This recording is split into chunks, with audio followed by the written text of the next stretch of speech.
This show brought to you by WP Relax. No matter whether you have an existing site, want to transfer your site, or need to start a WordPress site from scratch, we have a plan to suit your needs. So say bye-bye to WordPress problems and relax with WP Relax. Hi everyone, this is Ahmed Karimli and welcome to Be Efficient TV. The mission of this web TV show is to boost the efficiency of your business and life through tips and tricks from leading experts. And today I have with me Natalie Ledwell. She is the guru of law of attraction and visualization, and she is the co-founder of Mind Movies. Welcome to the show, Natalie. Hi Ahmed, how are you? It's a pleasure to be here and thank you for asking me. It's my pleasure, thank you. So what's your background before Mind Movies? I was what you would call a serial entrepreneur. Had many different businesses. My first career was actually in the fitness industry, and I started managing fitness clubs when I was 21 years old. Didn't really know what I was doing, but I just talked my way into that and learnt as I went. So by the time I was in my late 20s and met my husband, Glenn, we had a whole series and string of different types of businesses. We had a nightclub for 5 years in Sydney. We had coffee franchises. We had the first bathroom advertising company in Australia. We sold investment property. We were property developers. We had a health food business. There was many different things. And I think that I can see from all of the different businesses that we had along the way, when we got to Mind Movies, there was some kind of experience or some kind of lesson or something that we'd learned in all these previous businesses that we were able to apply to this business. And this business has been the most financially and spiritually successful business we've ever had. So obviously it was a journey that we had to go on. Good for you. So what happened to the other businesses? You sold them, some of them failed, and did you didn't feel fulfilled running these businesses? And what's the aha moment that led you to start Mind Movies? When I worked in fitness, I actually was in the fitness industry for 11 years, and I loved it. I was lecturing on stage at the age of 24, lecturing to club owners all over Australia on how to systemize their business and how to manage their staff, and it was a very positive career. And then Glenn and I went through a 10-year period that I call my beige years because they were a little bit bland. And every business that we got involved in was like, well, what's our investment? What's our return on our investment? Can we make money? And what's our exit strategy? So it was always about the money. Can we get in? Can we get out? Is it going to be successful? Can we make money out of it? Which I think in your 20s, that's what you do. 20s and 30s, you're trying to build your wealth, and which is the reason that we were sort of looking at all these different businesses. And then when our friend came along and showed us this little movie that he'd created, which was Affirmations, Photos and Music, which is what we now call a Mind Movie, and then approached us with the idea of setting up a website with the instructions so that people around the world could do this for themselves. We didn't really know anything about the internet. We actually Glenn hardly knew how to turn on a computer, and I think he'd sent 2 emails in his life. I hadn't even heard of YouTube, and this is at the end of 2006. But we did recognize that Mind Movies was a brilliant idea. And, within a few months of setting up the website and putting a video on YouTube, we had that many emails coming in from people saying, this is completely changing my life. I started to get those feelings that I used to have when I worked in fitness, where I felt like I was making a contribution. And so very quickly I recognized that, okay, this is something that we need to pay attention to. This is something I feel is going to be more fulfilling for me. So for the previous businesses, it was just like going through the motions. But this was the first time that I, again, tapped into those emotions and went, you know what, we can make a big contribution here. And even though the first year or two was very tough, and we were way outside our comfort zone and doing everything we could to make it happen, once we kind of got some success and was able to start building a team, that's when I could really step in and go, well, what is my contribution? How can I really step up and make a difference here? And so then I stepped into the role that I did within the company. So before you were thinking of starting a business and the exit strategy, now your like mindset shift into cash flow business more, and maybe like some of your other franchises or businesses were making more money than this, but like this one is more cash flow and long term, and you know, easier maybe to manage or more fulfilling for you. So how you think about, how you compare between this business and that, and who is this friend and why he came to you if you don't know anything about the computer? So okay, so so the difference between this company, I mean, we went from $120,000 in debt to a multi-million-dollar company in 3 years. It is by far the most successful business that Glenn and I have ever owned. And I think that the reason for that is that we weren't focusing on the bottom line, we were focusing on how we could serve. So when you focus on providing the best service that you can and how you can make a difference, the money then comes as a result of that. Now, it also helps that this business is on the internet. You know, the internet is a game changer. You know, now we've gone from, we were, you know, this small little startup in Sydney, then we moved over to the US. Our customers are all over the world. You know, we have over 600,000 people currently in our community right now, and we have thousands upon thousands of customers, which you can't really do with a local bricks and mortar type of business. The internet really changes all of that. And, you know, and how that the whole, you know, My Movies thing came about is that I remember it was at the end of 2000, well, mid to late 2006, I was sitting in my office in Sydney, my home office. I'm looking at all my bills. I'm looking at my bank balance, and I'm thinking to myself, I'm missing some vital piece of information here. Because at the time, Glenn and I had 4 businesses we were running at the same time, and we're still slipping back financially. And I'd been a student of personal development since I was 21 years old. So I had actually had a boss of mine handed me a set of cassettes by Brian Tracy, and that's a very long time ago. And so we were listening to the books, we were setting goals, we were taking action, we thought we were doing everything right. And then not long after that, I'm like, I need to find the answer to this question because this is ridiculous. We came across a movie called The Secret. And this is one of the original versions of the movie. And when Glenn and I sat down and watched that movie, it was like the penny finally dropped. I'm like, now I get it. This is the piece that I was missing. And it was the first time I'd actually described the law of attraction to me in a way that I understood. And so the big aha for me from watching that movie was that I didn't need to know the whole plan. When you're applying the law of attraction to a goal or to an outcome that you want, you have to be able to see it in your mind. You have to already be able to see it here and play that movie in your mind. And you have to feel the emotions of it. And the more often that you do that and you take some action in that direction, things will start to fall into place for you because you are in a vibrational alignment with this future that you want to create. Now, I didn't realize that before. I never really understood that before. And whenever I would set myself goals, it'd always be small goals that were easy to attain because I would have to see how I was going to achieve it. And the thing is, with the law of attraction, you don't need to know how. You just need to know what that end result is. And most often than not, how it shows up for you is never the way that you think it is going to be. For example, you know, we were like, okay, well, we created this, you know, My Movie of the life that we wanted to create. We wanted to live in an endless summer. We wanted to travel 8 months of the year. We wanted to be helping people and making a difference.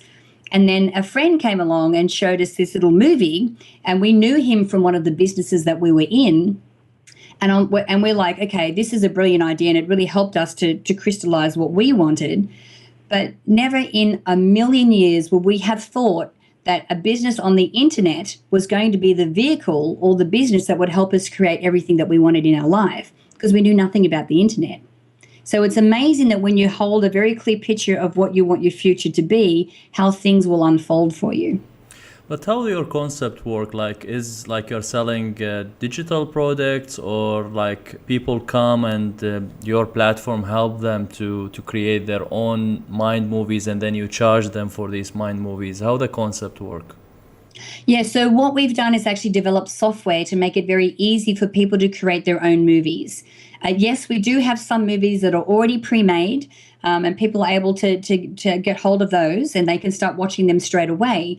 But then what we've done is created software so that when you go inside the software, there is a whole library of affirmations, a whole library of photos, and a whole library of music. So all you need to do is go into the different categories or different life categories like health or wealth or business and career or relationship or whatever it is that you want to work on. You can see the affirmations that are in there already, and it gives you an idea of what it is that you want to create. Now, all the photos and all the music is royalty free. So once you create your My Movie, you can actually download it so you can personally watch it on your computer, on your tablet or your phone, or you can post it on Facebook and YouTube and share it with friends as well.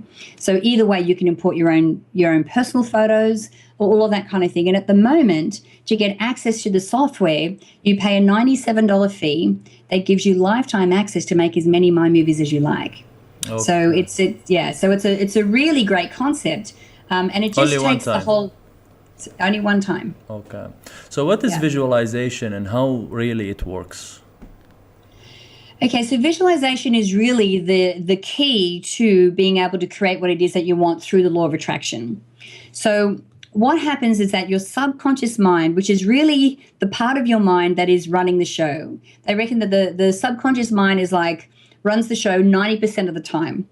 And so what happens is that when you can visualize and see in your mind this, the body that you want, the relationship that you're in, the wealth or the life that you want to create, the more often you do that, the more your subconscious mind thinks that this is your reality, because it doesn't know the difference between what you play in here and what you see through your eyes.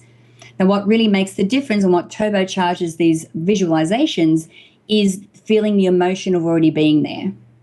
So if you're, looking at creating a relationship in your life, you need to feel the love of already being in that relationship.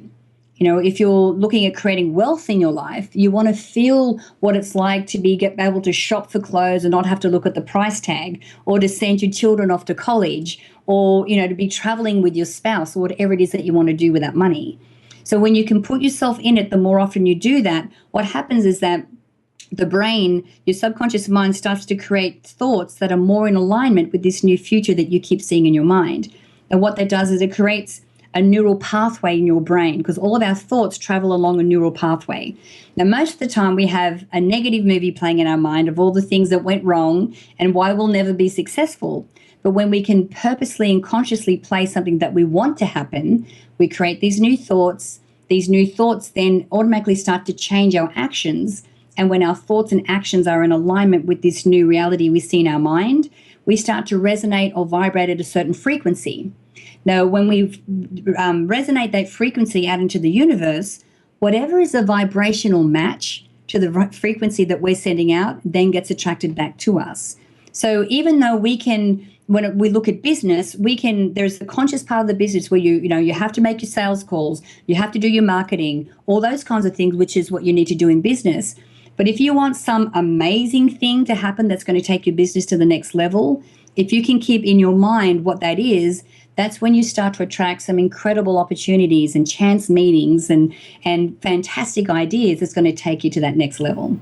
So we should put mainly the vision, the end goal in mind, and then we don't think about the details in between, and then we figure out with the time the details that's going to lead us to that vision. Is that Exactly. How to simplify, let's say in plain English, the law of attraction? Exactly. And the thing is, you don't need to know the whole plan, but you do need to take some action, because sitting at home on the couch and having these amazing visualizations and these feelings without being in the right place at the right time, you can't expect things to just fall on your lap when you're sitting at home not doing anything. You need to actually be out there taking action so that you can be in the right place for these things to fall into place for you. What's the difference between the digital tool that you have done as a visual board and the manual one that the people do, the hard copy of the visual board that people put pictures sometimes at home? How, from measuring with your clients, maybe some of them have tried the normal way, the traditional way. How you see the difference? Which one is more efficient? Well, the reason that the movies were created in the first place is because our friend actually had a vision board.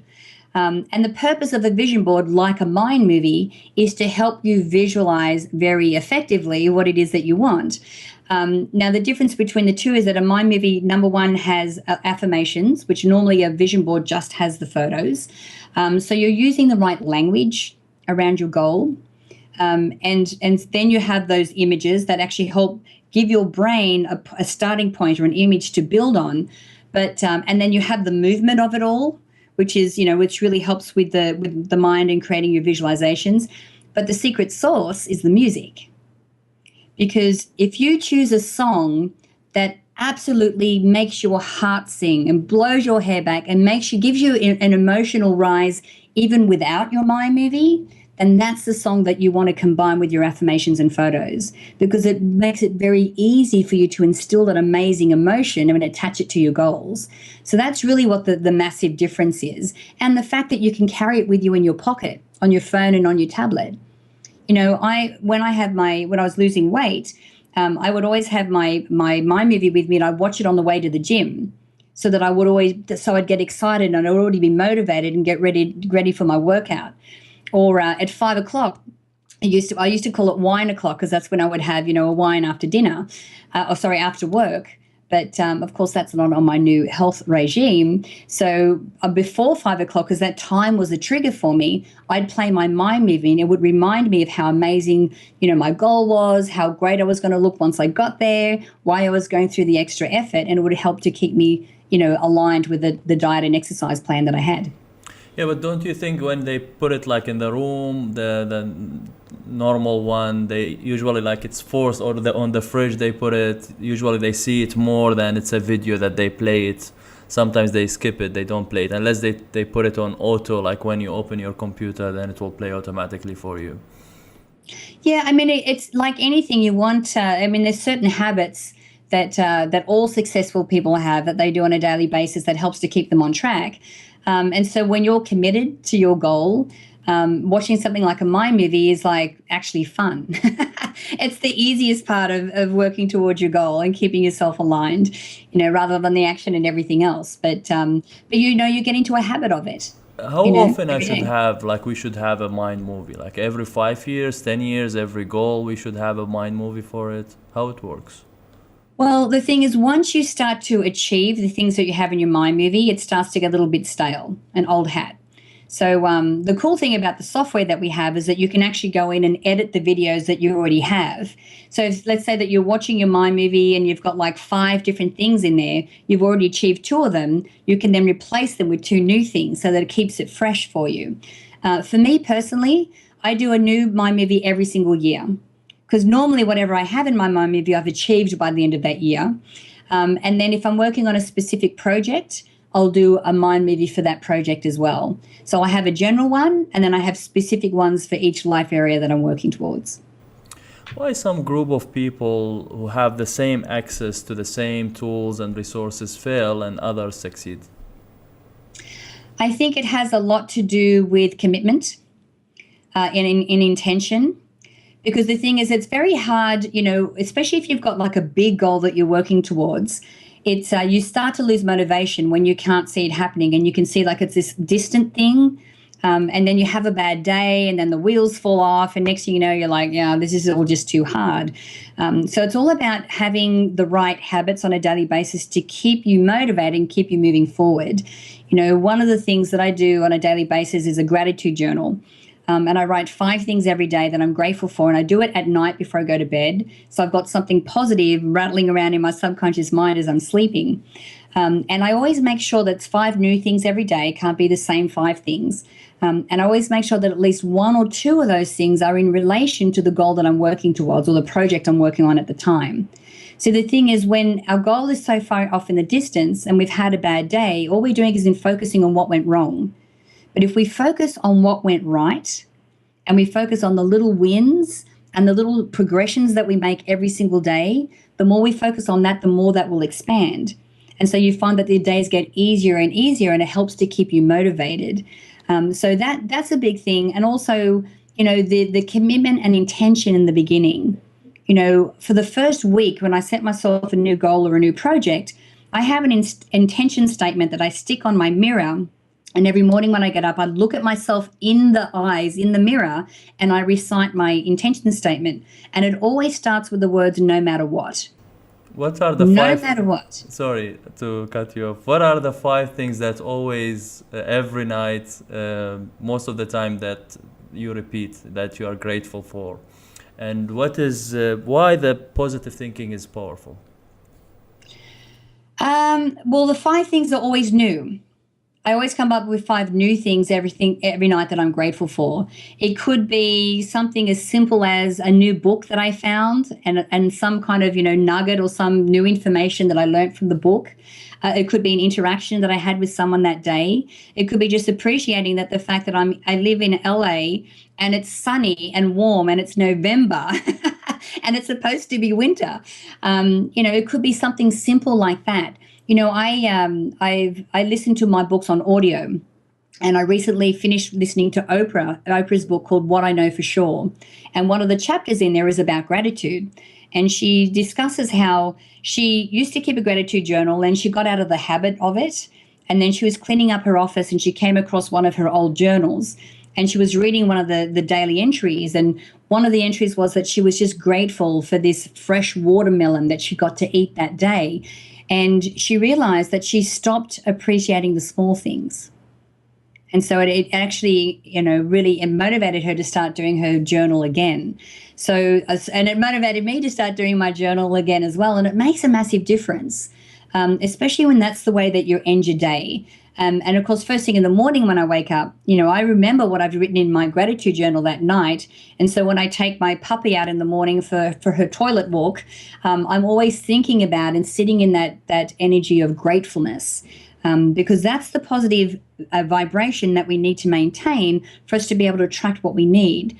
So the thing is, if we're always in a negative vortex of negative thoughts, we're vibrating at a much lower frequency, and it's harder for us to attract those things that we need to get us to the goal that we want to achieve. So the more we can maintain that higher frequency, gratitude is the easiest and fastest way to get there. How to use affirmations to achieve something efficiently? I tell you how I don't use affirmations. I don't use them by, writing them out and looking in the mirror and going, I am skinny and I am whatever when I'm not that. Or, I'm successfully wealthy when I am not that. Because it's such a disconnect with my mind and my subconscious mind that it's like, no. For me, affirmations is all about helping you visualize. Now, when you visualize, you have to visualize like it's already happening, which means that you need to use affirmations that are written in present tense. So you read this affirmation, your list of affirmations, which is basically like a story or a complete comprehensive description of the future that you want to create. Then it makes it easier for you to go into those visualizations. So I don't read an affirmation and go, well, that's not me now. I go, no, I read this affirmation and go, this is what I'm creating. This is what's coming to me. And also on top of that, when I think about that as well, and going back to the gratitude journal, I've also started including a couple of gratitudes each night of future events that are about to happen.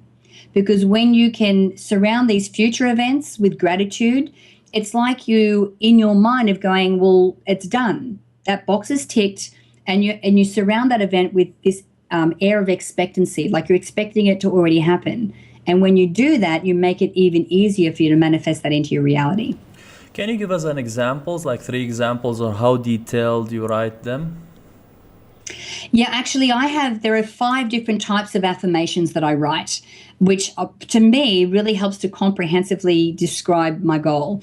The first type of affirmation is what? What is my goal? Is it a certain amount of money that I want to earn per month? Is it a specific relationship? Is it a weight goal? Like, what is it, specifically, what is it that I want to achieve?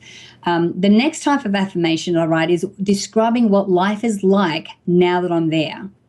Especially, when you're visualizing, remember, you need to feel that emotion. Well, if money is your goal, then visualizing a pile of cash is not really invoking any emotion. And it's not the cash per se, but it's what the money means to you, what you're going to do with it, and how it changes your life. So if I'm earning $10,000 per month, what does my day look like? Am I working? How many hours am I working? Am I traveling? What am I doing with the money? So I always include affirmations describing what life is like now I've reached my goal. The third type of affirmation is why. You need to have a reason why you're going to go through all this extra effort. Otherwise, when you hit your first road bump or your first challenge, you'll give up. When you focus on why, that really gives you the motivation to keep going. The fourth type of affirmation is action affirmations. So it's like, I know I don't need the whole plan, but I do need to start some kind of action in that direction. And when I include those affirmations in my mind movie, it reminds me what I need to do that day to move closer to my goal. And then the last type of affirmation, the fifth type, is what I call my thought affirmations. So how do I need to change my thinking, or who do I need to become to be able to create this in my life? Wealthy people are not thinking, oh my God, how am I going to pay my bills? They're thinking, how do I create more wealth? So what are the thoughts I'm having now that are holding me back? And what do I want to change them to? And when I put them in my mind movie, I actually visualize myself and see myself operating from this whole new thought paradigm. And when I do that, how that actually changes my actions and the results in my life. Is the people who create, let's say, mind movies with your company or through your software, then later on you guide them to certain experts to help them achieve that mind movie, or do they just create the mind movie? The mind movie is just one of the programs or products that we have. We also have what we call our Mind Movies Matrix program, which is mind movies that are already made, but combined with brain entrainment and subliminal audio, so they're much more powerful. They're more general, but they're more powerful. But then we have a program called the Ultimate Success Masterclass. It's 12 modules, and it takes people through the whole success formula. See, mind movies and visualization is just one part of the formula. We need to also be able to figure out, our core values. Who are we and what do we stand for? What are we passionate about? How do we move through challenges? What are our limiting beliefs and what's holding us back, and how do we clear those? So that's, the mind movies is just one part of that whole 12-step process, which is also what we lead people through as well. So we have a whole comprehensive range there. So how to tap into our inner gifts, and then based on that we set goals? I think a lot of what people are realizing now is that for us to be able to find out what our inner gifts are and to get more connected with our soul and who we really are, is what we really need to spend time each day being quiet or still and being present in the moment. I did a course earlier this year called the Hoffman Process. And with that process, it really helped me to discover what my patterns were, ones that I wanted to keep, ones I wanted to get rid of, and then how to develop more of a spiritual practice every day so that I could really get in touch with who I am and have that time of stillness. And I had a friend of mine who actually completed the course recently as well. And he said, okay, so let me describe this. He goes, so by doing these little exercises where we're being present and being quiet, he goes, basically what we're trying to do is quiet our mind, our monkey mind, long enough to be able to hear the answer that we already know, that's already in our subconscious mind. I said, that's exactly what we're doing. So having a practice where we're just still and quiet and keeping our mind quiet, and then maybe posing the question, what is it that I love to do? What is my inner gift? And then sitting still long enough for the answer to come up for you. And I think that's really important. And it should be a daily practice for everyone to be able to sit and have that quiet time. So how long? 5 minutes? And how many times a day? Is there a certain technique? You know what? There is no technique. There is actually a gazillion different techniques, but there's no right one or wrong one. They all work. It can be 5 minutes. I actually do a little check-in first thing in the morning, and I check in, physically, mentally, spiritually, and I just do a little check-in, and it's just being present and listening to what's going on. What's my body telling me? What's the message I'm getting from my mind? Maybe it's giving me an idea or a direction that I need to take that day. And that takes a few minutes. I do meditate every day. And I do different types of meditations. Most of them I listen to something and it leads me through a meditation. Sometimes I do it just to clear my mind and just to reset. And sometimes I do it because I have a specific project or a challenge that I'm working on, and I want to be able to sit still long enough to find the answer to that. Also, if I'm really stressed, I'm having a moment where I'm like, oh, this is all too hard. I just stop. I move myself back from the computer. I just put my hand on my heart and I take 5 deep breaths. And that just slows me down long enough so for me to reset. I'm like, okay, and then I can come back and look at the challenge again, but and not look at from an energy of stress. I actually come back from an energy of peace, and it makes it easier for me to see a solution to whatever I'm working on. So like the mind movies is like a tool for setting goals, like we can call it in this way. Yes. I think one of the most powerful parts of the process of making a mind movie is actually getting clear about what it is that you want. Most people don't know what that is. You know, they know that they want this amazing life, but they don't know what that looks like. And so inside the software, we actually have a video inside there. It's called the Dream Crystallization video class. And I actually lead people through all 9 key areas of their life, asking them specific questions and having audio and visual prompts as well to help them really think about what it is that they want in different areas. Because for most of the time, we don't know. We're very clear about what we don't want, but not very clear about what we do want. So that actual process itself, you know, just realizing what it is that we really want, then putting it into a movie. And sometimes people will make their mind movie and they watch it a few times and go, you know what, I actually don't want that. But by sitting themselves in that visualization and putting themselves in the picture, they realize they actually do want something else. And then they're able to go in and edit their movie to be more in alignment with what they really want. So that process in itself really is what helps people to start to visualize and start to create what they really want in their life. So now we know what we want, we set the goals, how to move into the directions, like to achieve these goals and take action. I mean, obviously the action will be different for everything. But, you know, like I said, you only need to know the first few steps, and then things start to unfold and start to happen for you. So if you know, creating wealth is what you're looking to do, maybe you want to research the type of business or the type of career that you want to get involved with.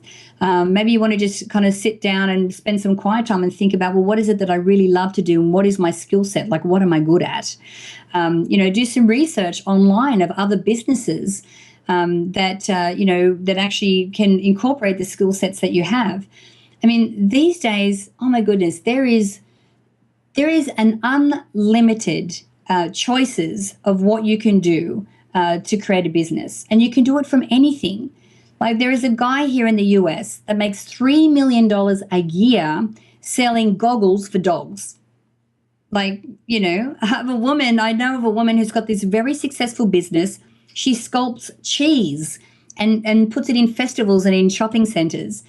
Like, you know, even if you're creative, there is just so many different ways that can manifest into a business where you can make money. And of course, when you have the internet at your disposal as well, you have a worldwide audience and a worldwide market that can take on anything that you want. So maybe it's researching some kind of online course that you can do to learn more about what it is that you want to do. So anything like that.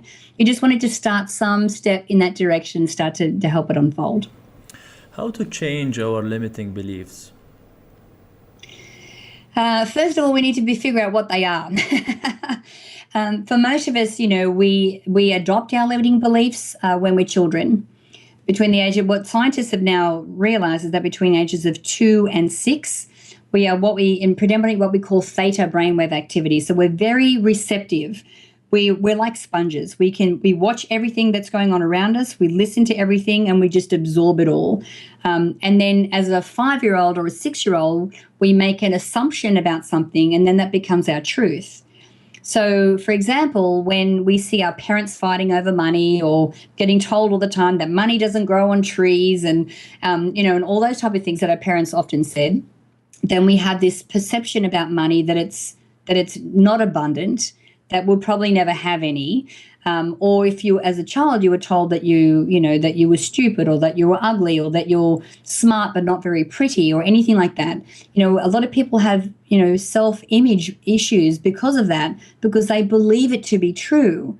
And when you take on a belief like that, it's stored in your subconscious mind, then every time something comes up in your life in relation to that, you go back to your default program and go, okay, well, the reason this boy doesn't want to go out with me is because I'm smart but not very pretty. And it taints the way and your perception of the way you look at everything moving forward. So, and the thing is, for some of us, because these thoughts are so normal and natural to us, and we've been thinking them for 20, 30, 40 years, we don't even realize that we're thinking them because they're just normal. So always recommend that if you're moving towards a goal, let's say, for example, it's money, be aware of the thoughts that come up for you when you think about being wealthy. Or, be aware of the things that you say on a daily basis as you're working towards your money goal, and write these things down. Because as soon as we can be aware of them and acknowledge that these are the thoughts that we're thinking, that's when we have the power and the ability to make the choice and go, you know what? These thoughts aren't serving me anymore. They're actually sabotaging my success. I am now going to choose these thoughts to think instead. And when you set that intention and then write these new thoughts out as affirmations and start to see yourself operating from this new thought paradigm, you actually start to shift the way that you vibrate, the way that you think. You create these new neural pathways in your brain. So when you think about money, you're not thinking, oh my God, there's not enough and money doesn't grow on trees. You're starting to believe and you're starting to think, you know what, there is enough money out there for everyone, and money flows abundantly to me. So it completely changes the way that you think about it. Some people try and fail again, like how to deal with the negative energy and deal with anger. Again, the emotions that we feel really are a choice. And most of the time when we're feeling anger or having these negative thoughts or these negative feelings, they're related to something that's happened in the past. We have this past event that, for whatever reason has completely shaped us. And especially if there's an emotional charge around that event, what happens is that we carry that forward with us. Now, when negative things happen to us or when bad things happen to us, that there is two things that we control about that situation. We can't control the event itself because it's happened. What we can control is how we choose to look at it and how long we allow it to affect us moving forward. So for every situation that happens that we perceive to be bad, there's always something good or some great lesson or some great experience that we can take out of it. For example, like if you had a tough childhood, like I had a bit of a tough childhood. I'm one of 8, and so it was challenging at times. And when I look back on that, I don't go, well, that's my excuse for not being successful. I look at it and go, well, what I got out of that? I learned resilience, and I learned strength, and I learned independence, and those skills have served me moving forward in life. So when you can look at, well, what is the gift that I have in this? What's the gift that I get out of this? It's like, for example, my husband and I separated about a year ago.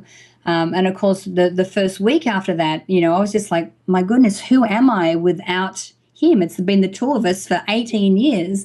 And so when I realized, okay, well, how do I want to look at this? I changed the question to, well, not who am I, but who do I want to be? Because now I have the freedom and independence to step into something that's new and fresh and whatever I want. So when you can look at it from that perspective and look at the gift in it, that's what helps to stop that negative vibration or the negative emotion around it, and then it helps to propel you forward positively in the future. What you gonna do for the business? Like, you gonna stay as a co-founder or partner, or there is a certain arrangement for that? Glenn and I are best friends and probably will be best friends for the rest of our lives. We're still very good business partners. Our skill sets complement each other. And it was, it ran its course. And thank goodness we're both on the same page as that, and we both realize that. But through the whole thing, we still, our level of love and respect and commitment to each other is still, very much there. It's just that we're not in love with each other anymore. And, I'm not sure whether people are in love for their whole lives, but I'm really glad that we were able to come to a place together that we both see it the same way. So no, it's an amazing situation. So you don't think the business has affected this relationship? Because it's always tough when you do business with the family members or friends. And do you recommend that to others or no? I tell you what the secret to success is, being in business with your partner. Because, Glenn and I, like I said, we've had probably 20 different businesses together. And we're still in business despite the fact that we're not together as a couple anymore, and still working effectively very well. Our secret was to have different departments. In our business, Glenn is the marketing genius. He loves it. It is his passion, and he is really good at it. And if it wasn't for his passion in marketing, people may not ever be able to find us on the internet out of the billions of different websites that are out there. For me, my passion is this, is teaching this message and helping people have breakthroughs and seeing the transformation in people into lives of happiness and fulfillment. That's what I love to do. And when we combine the two of those together, we make a pretty good, partnership and couple. And the thing is, we both respect each other enough to go, well, that's your department, and I don't even need to check on you because I know what you're doing is great. And he says the same with me over here.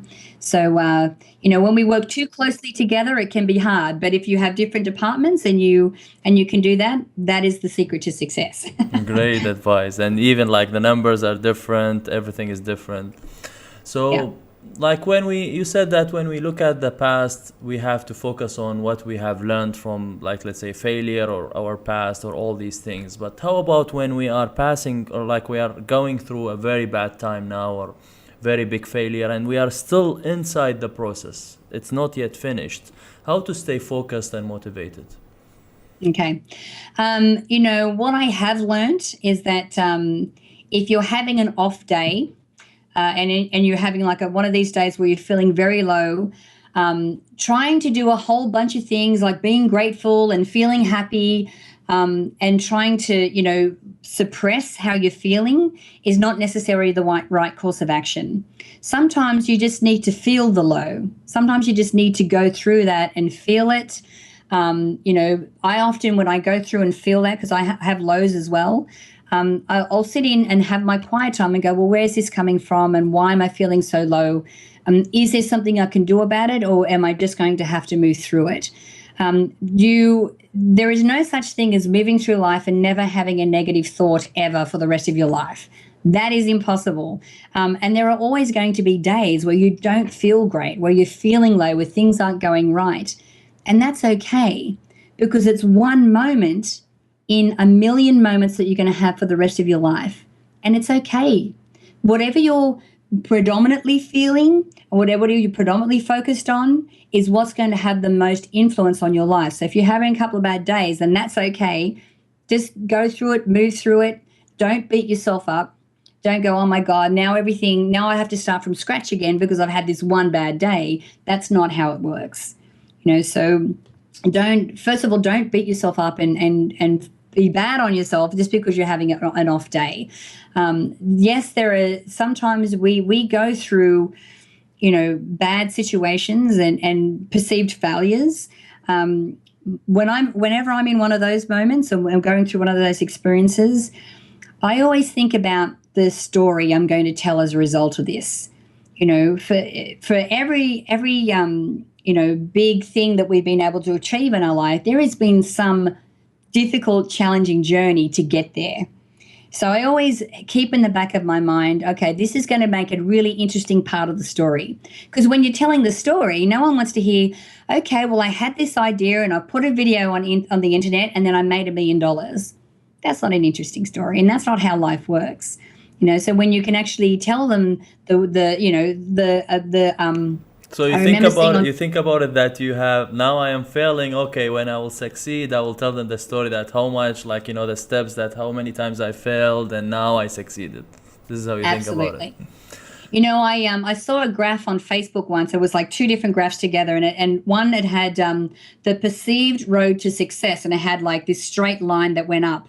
And then on the other one, it had the actual road to success. And it was like this squiggly line that went around like this, which is exactly what it is.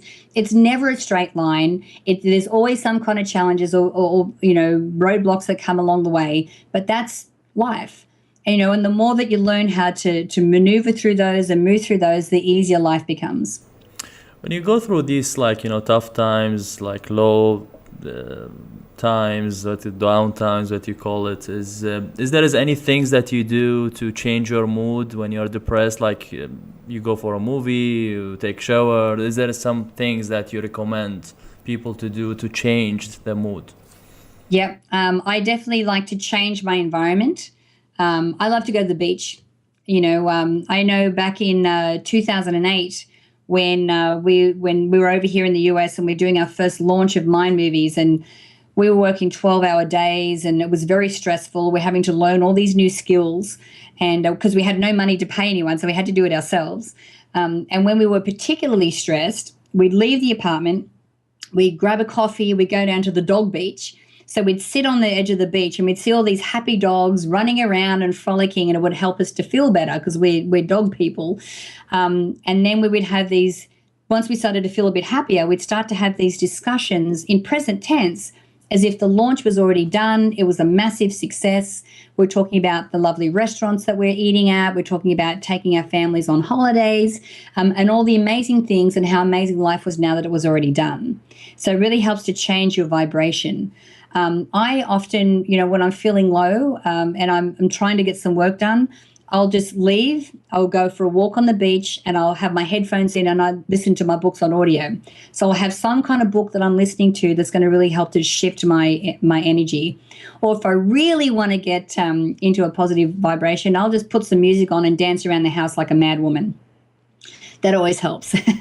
You've seen thousands of Mind movies, so you know more about like how to get fulfillment, how to have a happier life. So what is the recipe of a happier life?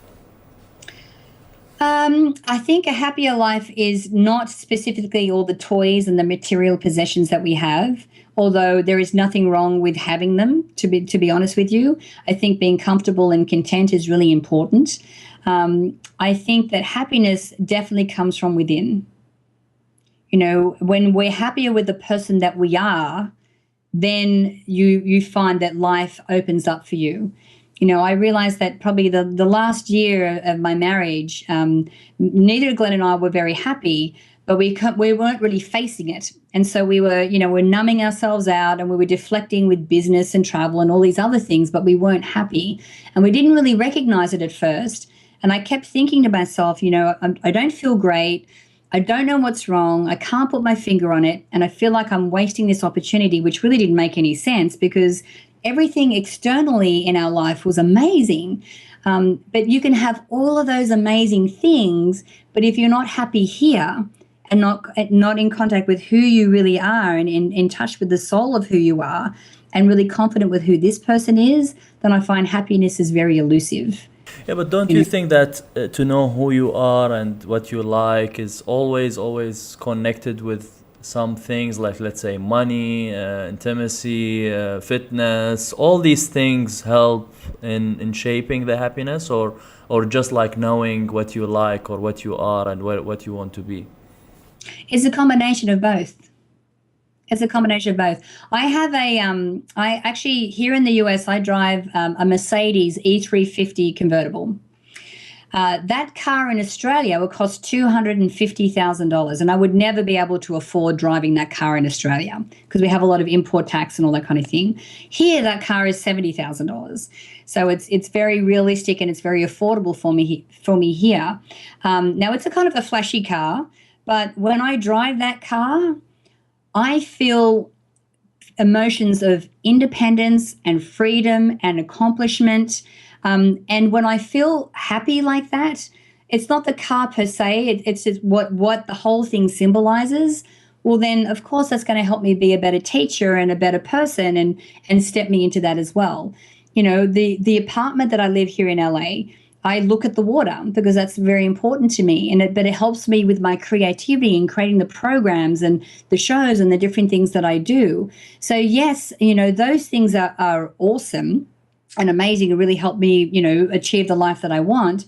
But sometimes, like when I lived in San Diego and when I was Glenn, we had an amazing apartment. We had an incredible car. We had all the bells and whistles, but I still wasn't happy. So I think that you need the combination of the two of them to really reach levels of joy and happiness and fulfillment in your life that you probably never thought was possible before. Question: why most of the like life experts and like gurus lives in San Diego? Why is that? You know what? It's because of the weather. It's San Diego is it's a really nice city. It's very clean. There's lots of beaches, and it is always sunny. I think I've seen it rain there maybe 5 times in the last 7 years. So it's all about the weather. The sun is always shining. How do you create your content, like from videos to, let's say, how do you write efficiently? How do you structure you're talking it? About the creative process? Sorry? The creative process, like how I come up with the content? No. How you structure your time? Let's say you started by writing and then you turn it into videos. What's your plan? Like 1 video per day? How do you write your book efficiently? Or like, let's say it's a blog post and then it will turn into a book. Okay. With the book, that's an interesting story. I had the idea to write a book, and I actually wrote out the whole structure, and it was like a how to apply law of attraction type of book. And I found a publisher who was going to allow me to keep my creative content, which was great. And when I spoke to them, they said, look, we think you should write fiction. We think your book should be a story. And I'm like, I don't even read fiction. I don't even know what that looks like. I wouldn't even know how to start. And they said, no, look, this is what's selling right now. We think you should do that. And I'm like, but I already have this other outline. They go, well, you should write fiction. So I had a friend of mine gave me the outline of a story. And the storyline of the book is a woman who's created success, and she's on a press junket. So she's in different interviews. And this is how the story of the book. And I couldn't write this story. I kept getting stuck, and I didn't know what I was doing. And I did an interview with a gentleman by the name of Pat Solomon. He created a movie called Finding Joe, which is a tribute to Joseph Campbell. And Joseph Campbell is a very famous American mythologist and philosopher. And he discovered that there is this formula to writing stories. He calls it the 12-step hero's journey. And he finds that all the stories that have stood the test of time through different religions and different cultures, and even modern day storytelling, follows this 12-step formula. And I remember in this interview, this Pat's telling me about this formula, and I'm thinking to myself, maybe my book should follow that formula. So I had the outline of the story, I had the 12 steps of the hero's journey, then I had my how-to outline. And when I put the 3 of them up against each other, I'm like, right, well, that would go there, and that would go there, and that would fit in there. So once I had that and I could see the outline of it, it took me 2 weeks to write 12 chapters. It was done, and it just flowed through me. So it's never in your wildest dream, the same book, which is now you consider it as fiction more than non-fiction, or it's like mixed? It's definitely fiction. Yes, a lot of my personal experience and personal thoughts are in there, but it is a book that's fiction. But it's a multimedia book.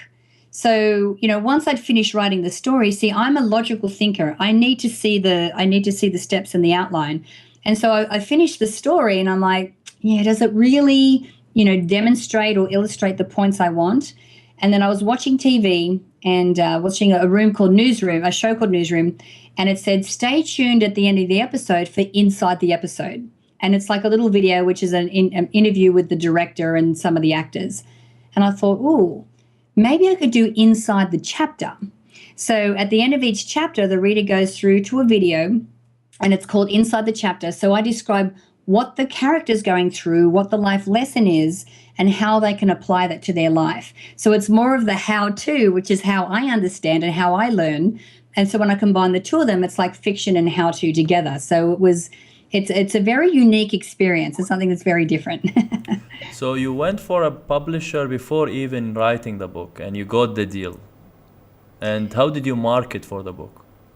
The thing is, with here in the US, I suppose in publishing everywhere, even though you have a publisher that helps you with the printing of the book and the distribution and all those kind of things, you still are responsible for marketing your book. Now, we have a community of over 600,000 people, and we also have a network of affiliates and JV partners that would also get on and promote the book for us. So that's really how we promoted the book. We sold 6,000 copies in the launch of the book online through our JV partners and through our own community. So, of course, any publisher here is jumping at that opportunity because most first-time authors maybe sell a few hundred books. And now with the Kindle version, the audio version, and the hard copy, we've sold nearly 10,000 books, which is very unusual for a first-time author. So, like in your next book, you will go for a publisher, or you'll do self-published. You'll go self-publishing way, because now, as you're saying, that you are mainly the one who's marketing for the book. So why give 90% of the sales to the publisher? Yeah. Yeah, exactly. I mean, now that we know that it can be done, and I'm sure I will write another book, seeing I had such a good experience with the first one. But yeah, I mean, and you know what? And the thing is, publishing is changing a lot now.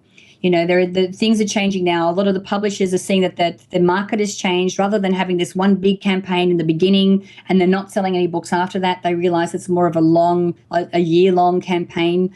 And it's a whole lot of, going with a publisher, you also have, even though you're responsible for marketing the book, they do have a lot of connections with mainstream media and a whole bunch of other things. So there's a lot of things to weigh up there. How take us through the process of researching the interviewees for your inspiration show, and how the process, like how do you pitch them, how do you have a team who research the interviewees, and how you prepare the questions and these things? This is going to be very interesting. I never go looking for guests for the show. They always come to me. Which is amazing because I've done over 300 shows, and I think I've probably only asked a couple of people to be on the show. But other than that, people have come to me. Because the show's been going for a few years now, we have, especially a lot of authors, we find that when they're on a book launch or promoting a book at the time, they get a very good response when they've been on the inspiration show, because, the thing is that you see the video, you get to meet the author, and then the banner or the place that you go to click to buy the book is right there. So it's, they get a much, a more effective result. And we can have up to 10,000 viewers per show, depending on, what the show is and the time of year and so forth.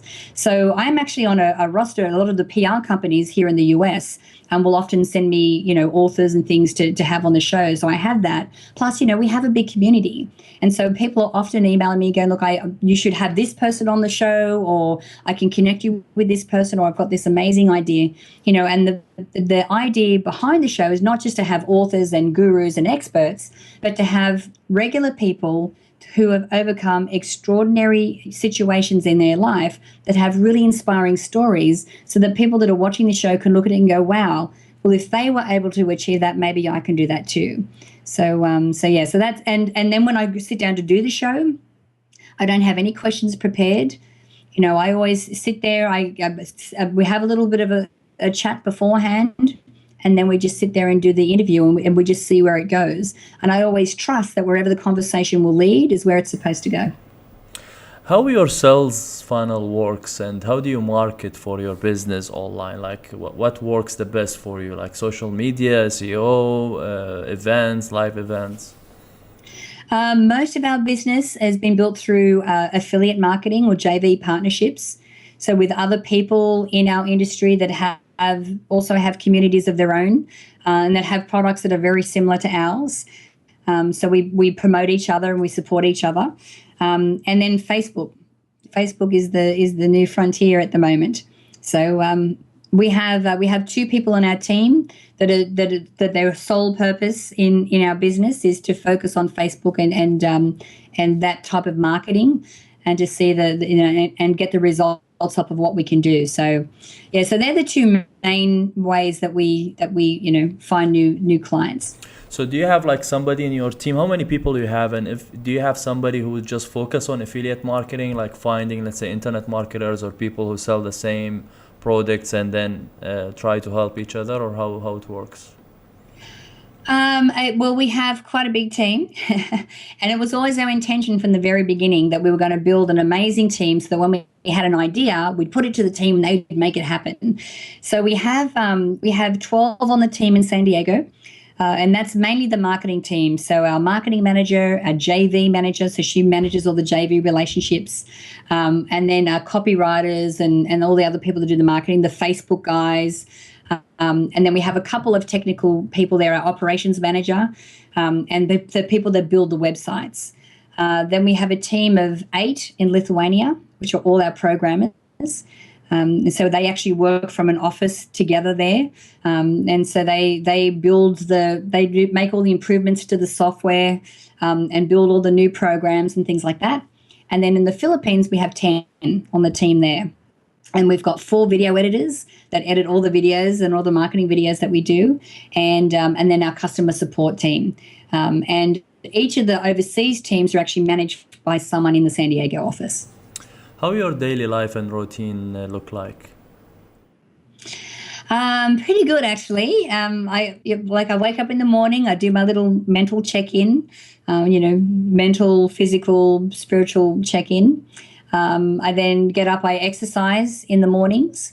Normally I go to the gym, or I'll go out for a walk on the beach with my little puppy, and I'm listening to some audiobook as I'm doing that. Then I come back, I have breakfast, and then I'll meditate before I start working, because I like to have that clear slate ready to start work. And then I work during the day. Of an evening, I'll either go out to dinner or go for a walk on the beach, and then at night before I go to bed, I'll make sure that I write in my gratitude journal. Depending on what project I'm working on that day. If I'm working on a specific project, I'll watch the Mind movie for that project before I start working on it. Or I'll watch it, as I go to bed at night, so that I've got that positive, thing going through my mind, in my subconscious mind when I go to sleep. So it's a pretty relaxed kind of a day. You use Audible for audiobooks or other service? No, Audible. Because when you have the app on your phone, you can speed up, the book if you want to. You can go to specific chapters. It's fantastic. It's the best. What are the other tools and softwares that you use that makes you more efficient? I don't think there's any specific software or tools other than, shared calendars and Google Docs and things like that. I know the team have a whole bunch of, they use a program called productive or something, where if there's one project that the whole team's working on, they can add to this software so that everyone knows where they're up to. But me personally, because I do more of the creative stuff, I kind of work on my own and I create whatever. I actually have a studio here in the apartment upstairs. So that's where I'll go up, and it's like the full blue screen with all the lighting and teleprompter and everything. So it's easy for me to create videos and things from that, so that I'm, keeping up with my part of the projects. But yeah, other than that, there's not really any specific things that I use to keep me on track. Do you plan the project, or you have somebody who plans the project and tells you that I need videos here? What's your plan? Let's say how you divide, the shooting that you have, 1 video per day, or how you do that? It depends. Like some days I'll have no videos, and then other days, one day I had 13 to do in one day. So it depends on, what project we're working on, where it's up to. My contribution is that I'll probably come up with the ideas in the beginning and contribute to the ideas of how it's going to unfold. And then we have the technical team come in and do their part. We have the marketing team come in. They'll send me the scripts and I'll record the videos. And then you help with the emails and the videos of the emails and things like that. But everyone plays their role. So there's, we could have up to 20 people in the team working on the same project at the same time, but all contributing what it is that they do, towards the project. Your top 3 mentors? Top 3 mentors. Ooh, that's a really good question. Brian Tracy, I would have to say was obviously the original person that I listened to and got into this information. And I actually had the pleasure of meeting him a couple of years ago, which was like, it was like meeting a celebrity. I'm like, oh my God. So definitely Brian Tracy, he's been amazing. Bob Proctor, he's been a fantastic friend. and a really good mentor. The way that he runs his business and the way that we work together a lot, and we definitely support each other a lot, especially with the online stuff that we do. And Jack Canfield. The I'm most actually part of a group called. Sorry. yeah, go ahead. Yeah, no, I'm actually part of a group called the Association of Transformational Leaders, which is the Southern California chapter of Jack's TLC group. And I have so much respect for both Bob, Brian, and Jack, and how they were able to, even after all this time, like Bob's been doing this work for over 50 years, and he's still fresh, and he's still doing new things, and he's still on the cutting edge, and all these guys are. And I think it's fantastic, and the fact that they are still able to create this transformation in people's lives, and they haven't lost their motivation. They haven't lost anything. They're not jaded. They're not stale. They're still very, very fresh and still very, up with the times. So I really respect that about all of those three guys. The most important factors for success in 3 words. Perseverance. Visualization, clear visualization of your end result, and never, ever, ever giving up. What's the biggest failure moment in your life, and what did you learn from it?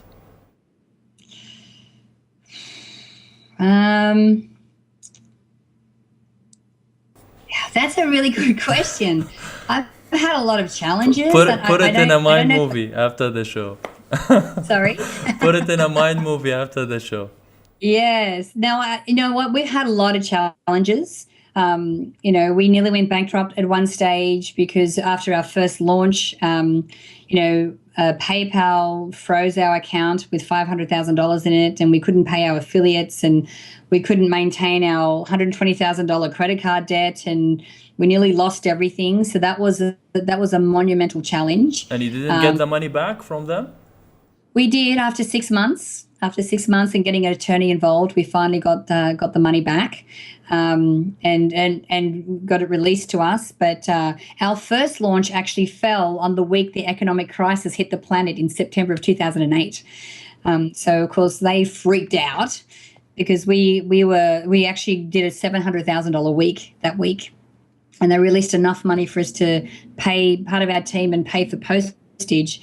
But they kept changing their mind on when they were going to release the rest of the funds. So we nearly lost everything. And it was our first launch and our first, splash on the scene. And, our whole reputation was on the line here, as well as, the financial hole that we had dug ourselves into. But it all worked out in the end. What are the habits that you're trying to develop to stay efficient? You know what? For me, I think it's all about the centering and being present and having that, and keeping, my meditation practice every day. Everything else like the gratitude and watching mind movies and, all those things I've been doing for years now. So to me, they're secondhand. But this whole new spiritual practice and becoming more present and centered is something that's kind of new for me that I've really taken on this year. So really getting that to a point where it's just second nature to me. That's really what my focus is right now. What's the best advice that you have ever received? Best advice I've ever received? That's a good question too. Let me think. I think, we have a saying in Australia, which I have lived my life by. And it's called, and what we say is that I bite off more than I can chew, and then I just chew like hell. I've always learned that you don't need to know everything. You don't need to have your ducks in a row. You don't need to really know how you're going to do anything. You just need to say yes and then figure it out afterwards. So that's really how I live my life. Top 3 apps that you use on your smartphone. Top 3 apps. Audible. My banking app. And we have a Mind Movies Matrix app. So I can actually watch the Matrix Mind Movies on my phone. So that's very, very convenient. Your favorite quote? Favorite quote? Bite off more you can chew and then chew like hell. Or the other one that I like, which is Neil Donald Walsh, which I really, really like, is that life begins at the end of your comfort zone. Top 3 favorite books. Conversations with God, which is Neil Donald Walsh. That actually changed my life. I really, really love those books. Brené Brown is one of my new favorite authors. She's written The Power of Vulnerability and the Gifts of Imperfections. And it really helps, I think, open up some conversations around the things that we never talk about and that often we suffer in silence. So I really love her books. And another amazing book. There's so many. Like I said, I've just finished listening to Oprah's, What I Know for Sure. The first, kind of spiritual book that I read back in the day was The Celestine Prophecy. It really changed my life. Think and Grow Rich, of course. I've read that actually probably about 5 times. I love that book. There you go. There's a list for you. Do you write notes when you listen to the audiobooks? I do, because often I'm exercising at the time, so I've got endorphins going through my body and I'm listening to this. And most of the times the ideas that come up for me aren't necessarily in relation to what I'm listening to, but because I'm sort of in that energy, I get some amazing downloads during that time. So yeah, I use the Notes app on my phone to type in as I'm listening to the books as well. Top 3 people that you're inspired by. Malala Yousaf, the young girl the Pakistani girl that was shot by the Taliban. I'm very inspired by her and her strength and her ability to stand up. Nelson Mandela was a huge idol for me. And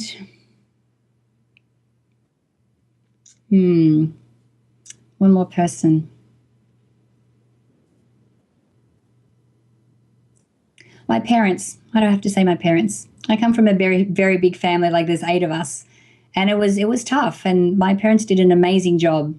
And all 8 of us have incredible lives and we're very happy and very fulfilled. And it's because of what we learnt from them. Do you follow any routine to sleep? Oh, no, I have no problem sleeping. Just switch off. Yeah. What? Half the time I'm asleep before I even hit the pillow. What makes you really happy? My puppy Bella. What I really love and what really expands me is good food, good wine, with great friends, having aware, conscious, open conversation in amazing places around the world. Is there any other question that you wanted me to ask you and I didn't? You wanted to talk about certain subjects? I don't know. You've really covered a lot of questions, Ahmed. No, I think we've just about covered everything. How people can contact you? Last question. Oh, last question. So if you go to mindmovies.com is my main website, and everything is there. The Inspiration Show is there. You can access our blog from there. You can find out all about our products and things there as well. But it's our main hub. So mindmovies.com. Thank you so much for this journey, Natalie. Really appreciate it. Thank you so much. I've really appreciated my time and thank you so much for the work that you're doing. My pleasure. Thanks, everyone. Be efficient and stay efficient, and see you soon with another leading expert.